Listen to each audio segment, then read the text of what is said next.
Советот за реформи во правосудството денеска ја потврди така наречената методологија за филтрација на правосудството. Според Министерството за правда, станува збор за патоказ за тоа на кој начин следната година ќе се направи проверка на работата на судството. Технички не станува збор за еден, туку за неколку документи. Два од нив произлегуваат директно од Законот за судски совет од 2019 година и се однесуваат на квалитативно оценување на работата на судиите и на председателите на судовите.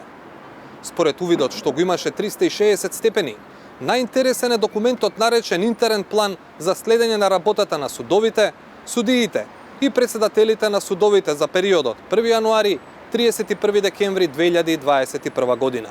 Тоа е главна алатка за најавеното филтрирање и проверката на работата на судиите и судовите. Тоа е плод на повеќе месечна работа и ангажман на судскиот совет, на експерти, но и секако придонес на владата. Она што нам ни е битно како влада е дека судскиот совет го заврши својот дел од работата, ги формулираше согласно законот и согласно прописите овие инструменти. Останува да биде донесена наскоро во текот на месец јануари уште една методологија, тоа е методологија за сложеност на предметите, која што ќе ја комплетира оваа слика и практично во една определена временска рамка за наредната година, од 1 јануари 2021 година до 31 декември 2021 година, има план како да се проверува работата на судовите во државата.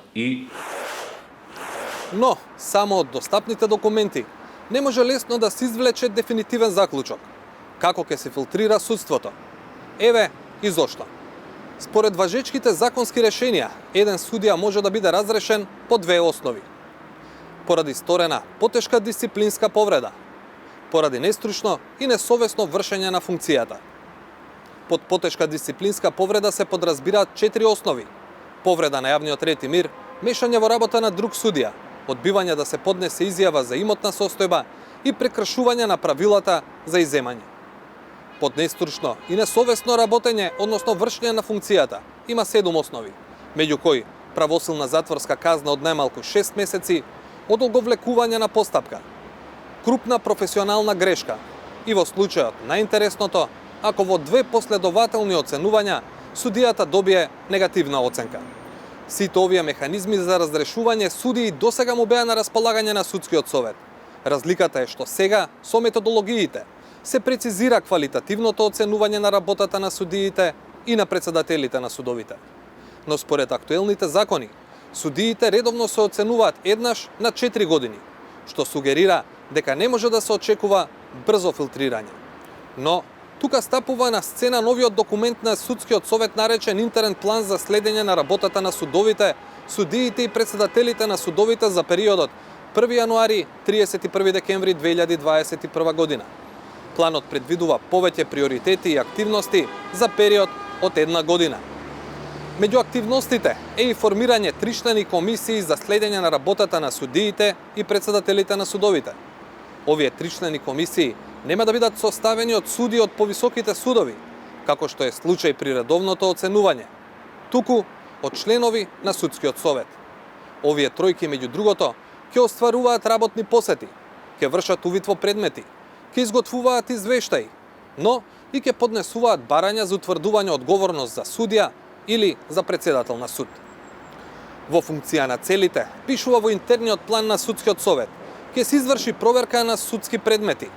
Во опсегот на предмети кои се квалификуваат за проверка се споменуваат предмети за кои се поднесени представки од граѓани, предмети кои застареле или се пред застарување, предмети за кои постојат сомнежи дека не е постапувано согласно со законите, предмети кои предизвикале интерес кај јавноста, сите предмети по кои постапувало оделението за организиран криминал во Скопскиот кривичен суд, предмети со посебни истражни мерки, предмети за кои е пропишана доживотна казна затвор и други.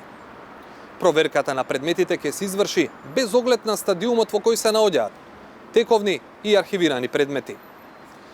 Дали ова значи дека илјадници судски предмети наскоро ќе се најдат под мониторинг и по кој критериум ќе се бира Кој предмет, а со тоа и кој судија ќе биде под лупа, во моментов е нејасно. Неофицијално, тоа ќе го објасни председателот на Судскиот совет Киро Здравев на пресконференција во следните денови.